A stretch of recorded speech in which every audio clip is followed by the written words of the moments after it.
Plus de 99% des votes ont été dépouillés, révélant une baisse massive du soutien au Congrès national africain.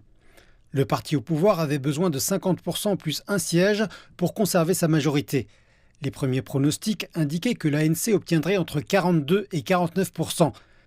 Mais avec juste un peu plus de 40%, l'ANC devra s'associer à un autre parti.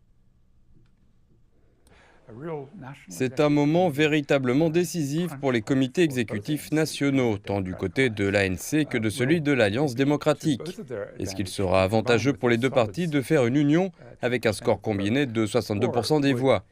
Ou bien l'ANC préférera-t-il se contenter d'un peu plus de 50% des sièges en faisant alliance avec des petits partis, ou bien avec l'EFF, les combattants pour la liberté économique, voire tendre la main à Jacob Zuma et lui dire « Reviens, nous te donnerons le poste de vice-président et ton prestige sera rétabli ».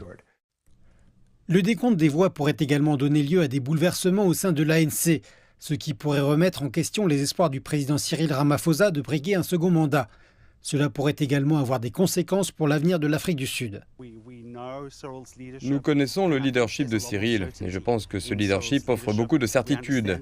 Nous comprenons la manière par laquelle les politiques ont été créées et je pense que l'Afrique du Sud sera probablement plus encline à collaborer avec d'autres partis et à permettre cette combinaison de partis. La piètre performance de l'ANC a choqué les marchés vendredi. Le JSE a perdu plus de 2% dans la journée et le Rand s'est effondré face au dollar. Les investisseurs sont nerveux et attendent de voir comment se présentera le nouveau gouvernement de coalition.